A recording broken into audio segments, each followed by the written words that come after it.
사람이 절망을 당하면 소망을 찾아 나가야 합니다. 그렇지 않으면 그대로 무너집니다. 오늘 본문 속에서 두 사람의 이야기가 나옵니다. 각기 다른 내용의 문제입니다. 그러나 어찌 보면 같은 문제이기도 합니다. 한 사람은 이런 사람입니다. 유대인들이 모여서 신앙생활을 하던 종교 회당이 있습니다. 거기 회당장이라 일컫는 사람입니다. 이름은 야이로입니다. 야이로는 회당장이 주님 앞에 막 나오게 됐습니다. 정신없이 나오게 됩니다. 사실 유대인의 회당장인 야이로가 주님 앞에 나와 꿇어 엎드린다는 것은 이건 보통 일이 아닙니다. 얼마나 급한 일이 있고, 그랬으면 체면도 있고 사회적 관계도 있고, 또 유대인들 자기를 어떻게 볼 것인가, 바리새인들 자기를 뭐라 할 것인가 생각지도 않은 채 그 앞에 무릎을 꿇을 수가 있겠습니까? 그 이유는 딱 한 가지였어요. 회당장 야이로가 그토록 사랑하는 여식이 있습니다. 그 딸의 죽음이 코앞에 왔기 때문입니다. 지극히 사랑스러운 딸, 마가복음에 가면 12살 되었다 하는데 12살 된 그 딸이 죽음이 경각에 달린 이때쯤에 이 야이로에는 도대체 다른 부분을 생각할 경황이 없었습니다. 딸만 살 수 있다면, 이 딸이 살 수만 있다면, 차라리 내가 죽고 이 여식이 살 수만 있다면 어느 부모라도 이 상황이면 그리야 할 법한 그 간절한 소망을 갖고 예수님 앞에 나온 겁니다. 사람이 그 지경에 만일 누군가 도움을 줄 수 있다 말하면 혹시 그 사람이 정말 도움을 줄 수 있을까 싶지만, 지푸라기도 물에 빠진 사람이 잡듯이 그 사람이 매달리지 않겠습니까?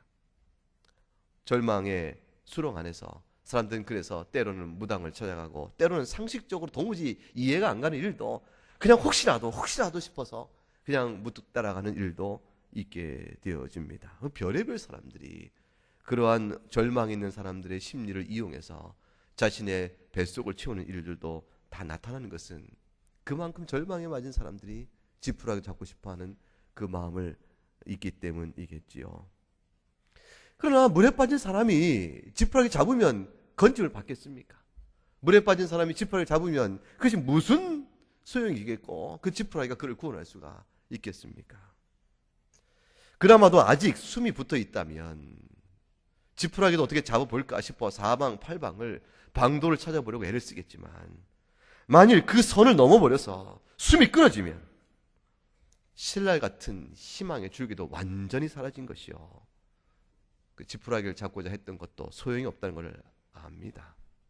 이제는 돌이킬 수 없는 그 한계를 넘어버렸기 때문이죠. 절망 속에서 울따름이요, 그 죽음을 향한 분노의 소리를 내지를 따름이고, 아니면 죽음으로 그 아이의 생명을 삼켜버린 운명을 향해서 이럴 수가 있는가 싶어서 소리를 지르기도 하겠지요. 그것도 아니면 깊은 상실의 고통을 영혼 깊이 느끼면서 체념 가운데 식음을 전폐한 채 그 고통을 가슴 저리게, 영혼 저리게 아프게 느끼고 있겠지요. 사랑하는 사람의 상실이라는 것은 너무 아픕니다. 죽음으로 인한 상실의 아픔이 얼마나 큰지 달리 말할 길이 없습니다. 그런 일을 한번 겪게 되면 인생이 도대체 뭔가, 인생에 정의가 있는가, 그런 생각이 들고, 인생이 참으로 슬프구나, 인생이 참으로 억울하구나, 그런 생각이 듭니다. 억울한 인생. 이 회당장 야이로가 지금 그 지경에 이른 겁니다. 예수님께 다가와서 주여, 내 딸이 지금 당장 죽었사오니, 아직은 숨이 간당간당한데 이 아비의 마음에 이건 죽은 목숨이라 싶어서 주님께 달려온 거죠. 죽었사오니 도와주소서. 그에게 예수님께 희망을 걸고 그 앞에 나온 겁니다. 근데 그런 가운데 그 자기 집에 있던 종들이 찾아와서 말합니다. 아니, 그만두시오. 이제는 이제 이미 다 끝났어. 이제 선을 넘어버렸어. 이제 끝났어. 어찌 선생을 더, 예수를 더 괴롭게 하시오. 어느 정도 숨이 붙어 있어요. 어떻게 해볼 거 아니겠어. 사람이 볼 때 숨이 끊어지면 이제는 절망이기 때문에 공연한 소란 피지 말고 단념하시오 라는 뜻이겠죠. 마태복음 9장 24절 오늘 본문에 주님이 그 집을 찾아갑니다. 회당장 야이로의 집을 찾아가니까 벌써 장례를 다 치르고 있는 겁니다. 준비 다 해놓고 장례 치를 주자가 다 붙어 있습니다.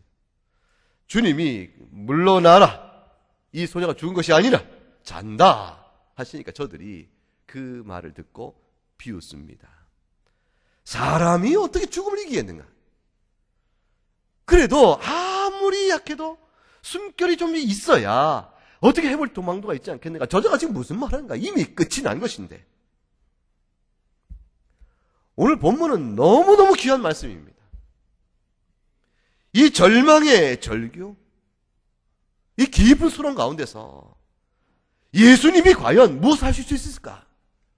그 질문 앞에 예수님이 죽음을 이기는 승리를 선언하고 계시기 때문에 그렇습니다. 예수님은 물에 빠진 사람이 혹시나 싶어 붙잡을 지푸라기가 아니라는 것이죠. 물에 빠진 사람이 지푸라기 잡으면 삽니까? 예수님은 지금 지푸라기가 아니라는 거예요. 예수님은 인류 최대의 적이요, 공포와 증오의 대상이요, 원망과 분함의 대상인 그 죽음을 넉넉히 극복하시고 제압하시고 승리하신 생명의 주님이심을 오늘 본문은 선언하고 확인하고 있는 것입니다. 사람들이 모여서 장례가 이미 시작됐기 때문에 피리를 불고 유족들을 위해 대신 울어준 사람이 크게 울고 떠들고 그런 사람이 잔뜩 있었습니다. 주님이 그들을 재우시고 조용하라 말씀하시고 그 아이에게 다가갔습니다. 그리고 그 아이의 손을 잡고 얘야 일어나거라, 그 말씀하시자 그 내려진 그 말씀의 즉시로 그 아이의 호흡이 돌아오고 생명의 기운이 온몸에 감싸며 그 아이가 겨우 숨만 돌아와서 허덕거리는 것이 아니고 벌떡 일어나 돌아다니기 시작했다. 이렇게 성경에 기록합니다. 이것이 예수님의 권세입니다. 생명의 주인이심으로 명하여 죽은 자를 그 자리에서 부활시킬 수 있는 능력의 주님의 권세입니다.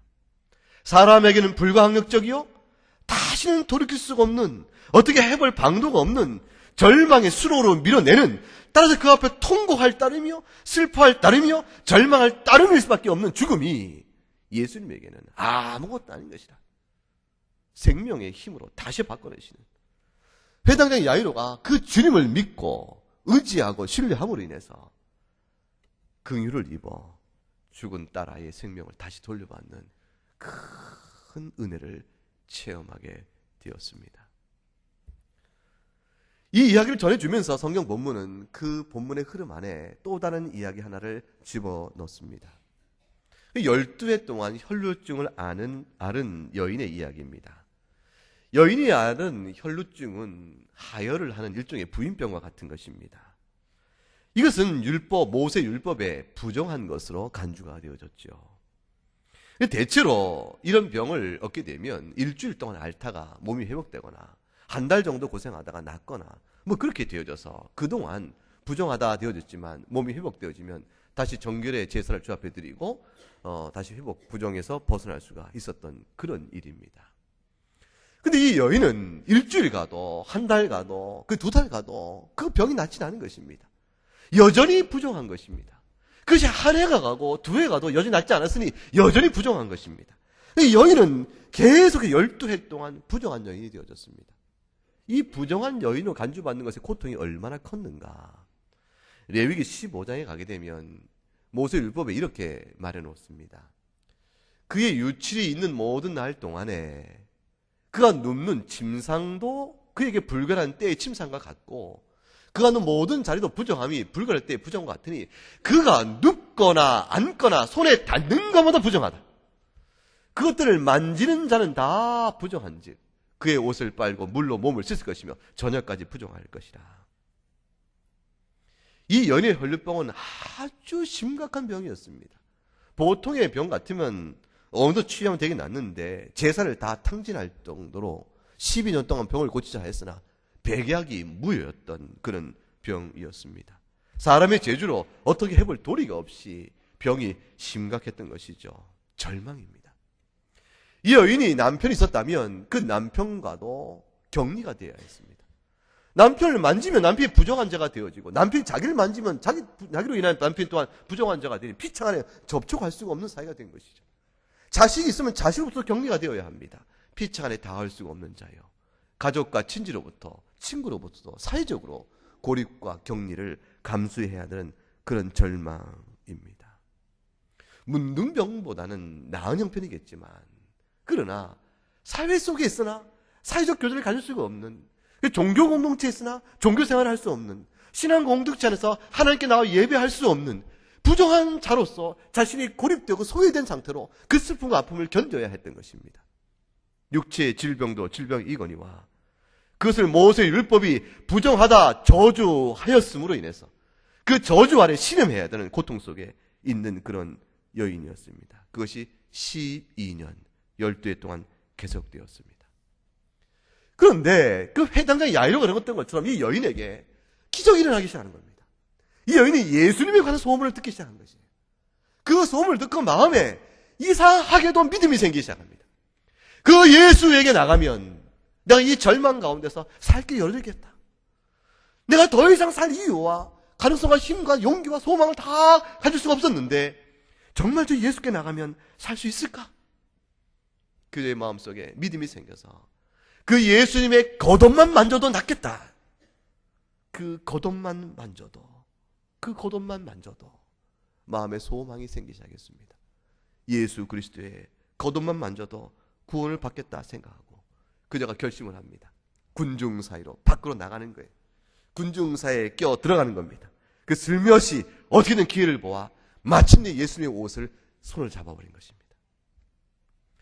부정한 여인이 스스로 부정한 줄을 알아서 다른 사람과의 접촉을 삼가해야 될 터인데 이 여인이 스스로 삼가기는 고사하고 나가서 그 옷을 손을 대려 잡으려 했으니 율법을 어기는 죄를 범한 것이요. 다른 이들이 알면 돌에 맞을 그런 죄를 범하는 것입니다.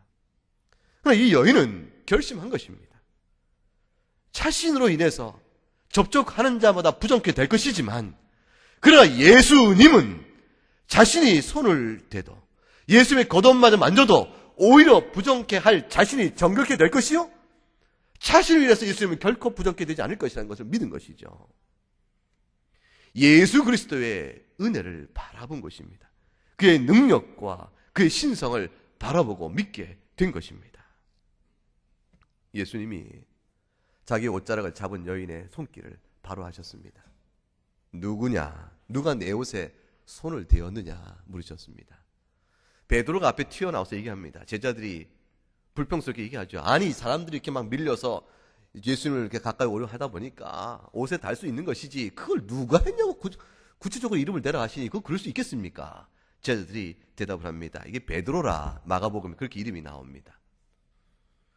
예수님이 몰라 말씀하신 게 아니요. 또 손을 댄 여인이 누군지 몰라서 말씀하신 것이 아닙니다. 그것은 제자들에게 교훈을 주게 하며 오늘 성경을 읽는 우리에게 깨닫도록 하기 위함입니다. 그것은 부정한 자가 접촉하는 자마다 부정케 될 것이지만 그러나 예수님의 몸에 예수님 옷에 손을 대는 자는 제 아무리 부정한 자라 할지라도 그로 인하여 예수님이 부정케 되는 것이 아니오 도리어 예수님이라는 부정케 된 자가 객치 된다는 사실을 너희가 믿겠느냐? 너희가 믿겠느냐? 그것을 우리에게 알려주기 위함이었습니다. 예수님이 누가 내 옷에 손을 대었는가? 물으자 그 여인이 두려움에 떨면서 예수님께 엎드렸습니다. 그리고 사정을 아뢰었습니다. 어떻게 아뢰겠어요? 주님, 저는 12해 동안 혈루병을 앓고 모세 율법에서 부정하다 정죄받은 여인입니다. 저는 하나님 앞에 예배를 드리지 못했고 속죄 일에 속죄 제사를 드리지 못한 자였으며 사랑하는 남편과 가족들로부터 격리되어 했고 저의 모든 제사를 탕진할 때까지 소망을 찾아 모든 걸 다 해봤지만 절망 속에 있었던 죽음의 여인입니다. 내가 예수님 당신을 믿고 신앙 가운데 예수님은 내가 부정하나 나를 정결케 하실 분이요 나로 인해 부정케 될 분이 아니라는 사실을 내가 믿었기에 주님 옆에 나왔습니다. 주님께 먼저 고하지 않고 감히 옷자락에 손을 댄 것을 용서하소서. 저에게 긍휼을 베풀어 주시옵소서. 모든 사실을 여쭈었다. 성경에 기록되어 있습니다. 주님의 행여나 네가 임의로 내 옷에 손을 댔고 나를 범하였으니 네가 결코 정결함을 받지 못할 것이라. 주님 만일 그렇게 선언하시면 어찌 될까? 어찌 될까? 두려운 마음이 있었겠지요. 그럼 우리 주님이 어떤 분이십니까? 주님은 주님께 나와 고백하면, 주님께 나와 자신의 부정을 내어놓고 고백하면 그 누구라도, 그 어느 때라도 어떠한 부정한 여인도 단숨에 정결케 되어지는 은혜를 베푸시는 그늘과 자비의 주님이십니다. 주님이 그 여인에게 말씀하시죠. 따라 내 믿음이 너를 구원하였으니 평안히 가라. 내 병에서 놓여 건강할지어다. 주님이 큰 긍휼과 자비로 복을 베푸셨습니다. 예수를 믿고 의지하고 나오면 정결함의 은혜를 입습니다. 그 어떤 죄 가운데 있을지라도, 어떤 부패한 마음이라 할지라도, 우리의 모든 일들이 하나님 앞에서 티와 허물로 가득 찼다 할지라도 주님은 깨끗하게 치유하시는 은혜를 베푸십니다. 죽은 자를 살리신 일과 12의 혈류병을 앓는 여인을 고치신 오늘 이 두 이야기는 사실 두 가지 서로 다른 에피소드 같은데 이것이 한대로 묶여져 있습니다. 성경에 이 두 얘기가 서로 얽혀져 있습니다. 꽈배기처럼 꽈 있는 것입니다. 그 이유는 시간의 흐름 자체가 그렇습니다. 사건의 경과 자체가 그렇습니다. 예수님이 야이로 회당장을 만납니다. 사정을 듣고 주님이 회당장과 말을 나눈 뒤에 회당장의 집으로 가는 길 과정에, 그 도중에, 그 노상에서 그 여인의 만남이 있게 되어집니다. 그리고 예수님이 여인을 낫게 해주고 이어서 회당장의 집으로 가게 되어집니다. 시간의 흐름이 그러하기 때문에 이야기도 자연히 그 안에 삽입처럼 들어가 있습니다. 그런데 그런 시간의 흐름 안에서도 그럼에도 불구하고 성경은 얼마든지 그 이야기를 구별하여 분리해 기록할 수가 있습니다. 이 에피소드 따로, 이 에피소드 따로 기록할 수 있지만 그 시간의 흐름대로 성경에 계속 기록한 것은 아주 중요한 암시가 있습니다. 그럼 무엇 때문일까요? 죽은 자를 살리신 일과 12의 동안 혈루증을 앓는 여인을 고치신 일 속에 공통적 영적 진리가 있기 때문입니다. 죽은 자 아이를 살리실 때도 주님은 부정함을 고치신 일로 그 일을 행하신 것이요. 12의 혈루증을 앓은 여인을 고치신 것도 부정하면서 그 일을 놓는 일로 그 일을 행하신 것이기 때문에 그렇습니다. 민수기 19장에 가게 되면 19장 13절에 시체를 만진 자마다 부정하다 되어 있습니다. 누구든지 죽은 사람의 시체를 만지고 자신을 정결하게 하지 아니하는 자는 여호와의 성막을 더럽히는 것이니 주와 거룩한 교통에 참여할 수 없다 이렇게 되어 있습니다. 주님 보시기에 죽음은 더러운 것이요 부정한 것이기 때문에 그렇습니다.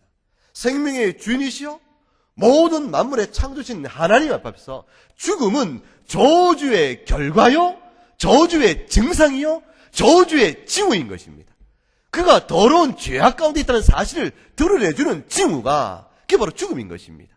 이 죽음 자체는 거룩한 하나님과 교통할 수 없는 영적 사실이요.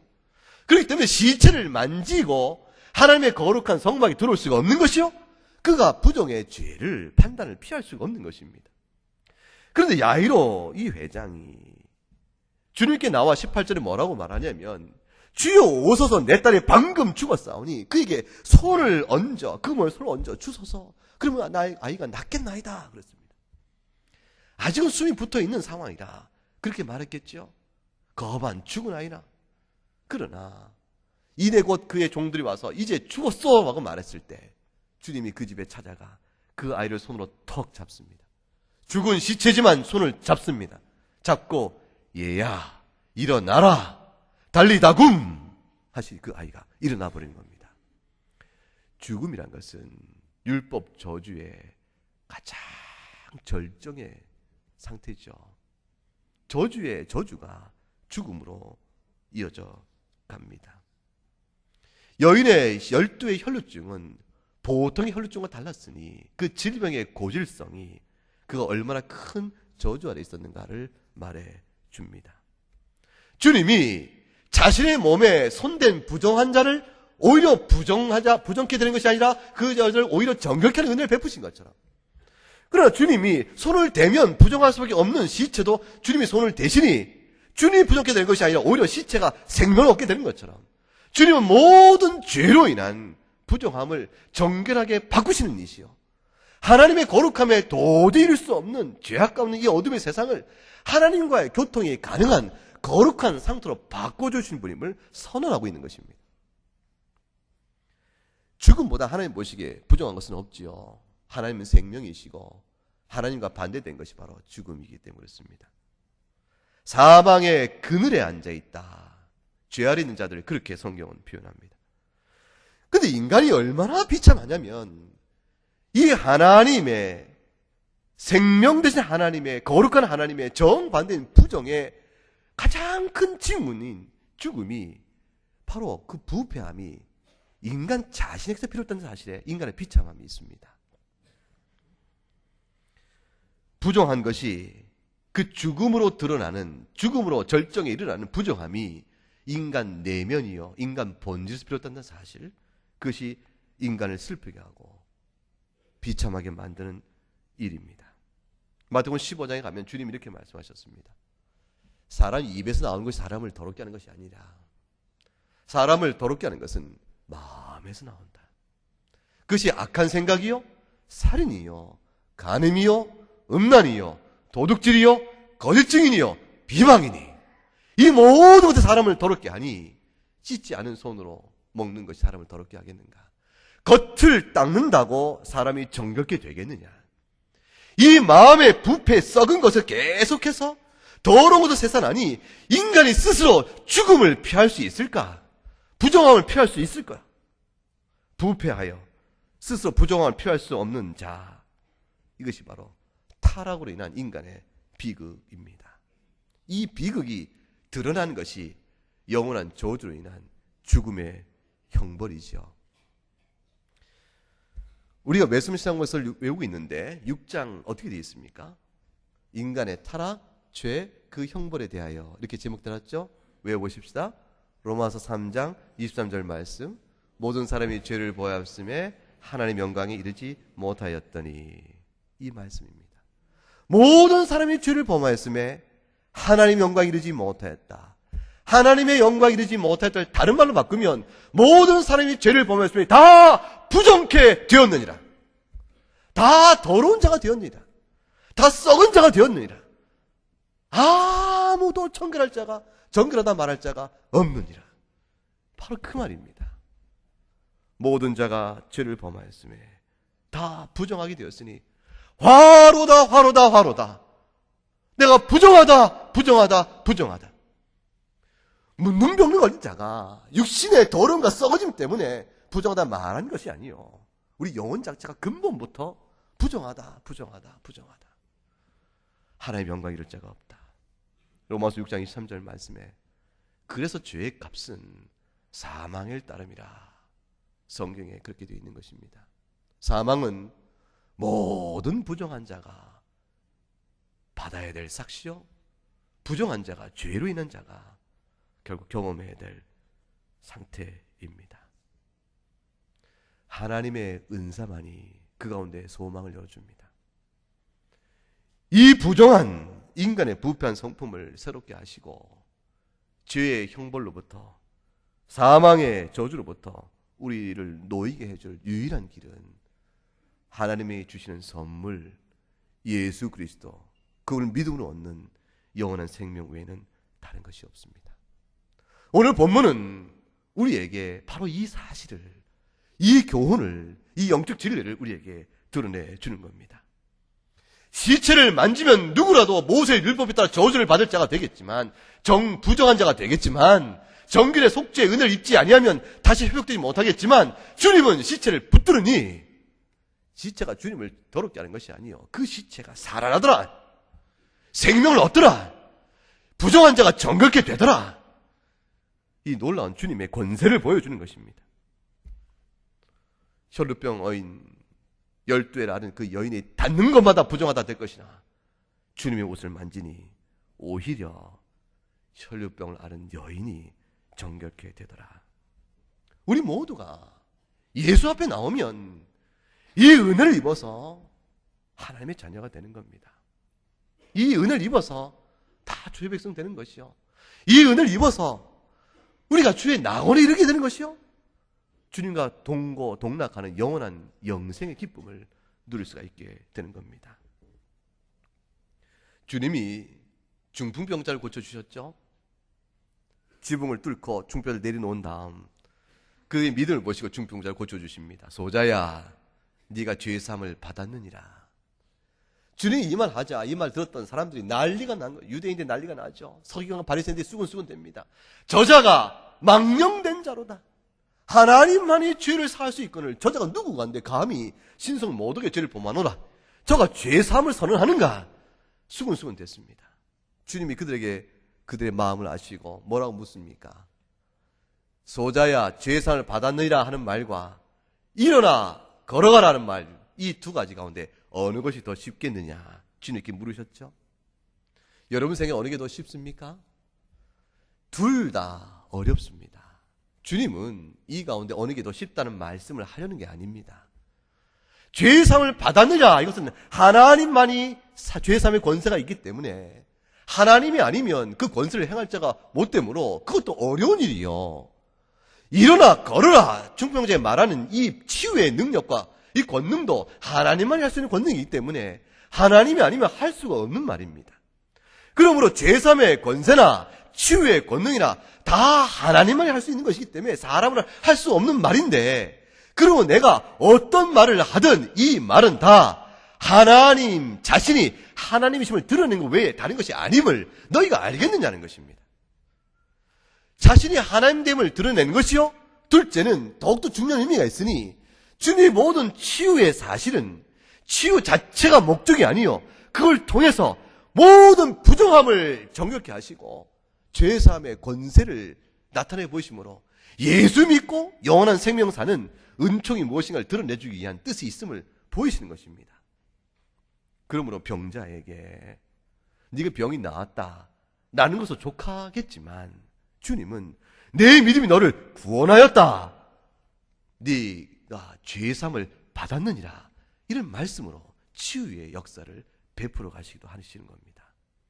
질병의 나음이 부정함으로부터 깨끗함에 받는 것이요, 그 부정함이 결국은 죄 아래에 있는 인생을 새롭게 하시는 것임을 드러내기 위함이시죠.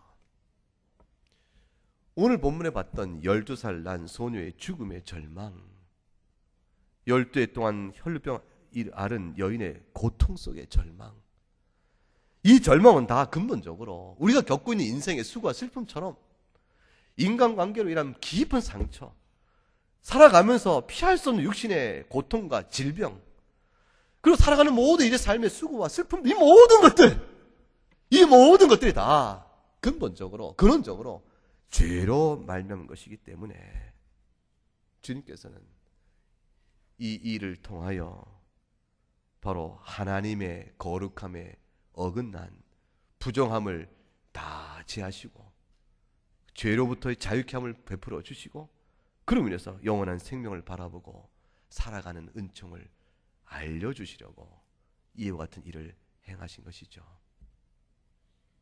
나사로야, 일어나라, 말씀으로 고쳐주시는 주님이 때로는 시체를 손을 잡는 겁니다. 자신의 부정한 여인의 손 닿음을 때로는 허락하시는 것입니다. 그리고 다 정결케 하시는 은혜를 우리에게 나타내 보이시는 것이죠.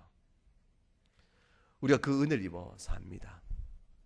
언제 우리가 이 은혜를 좋게 넉넉히 누릴 수 있을까요?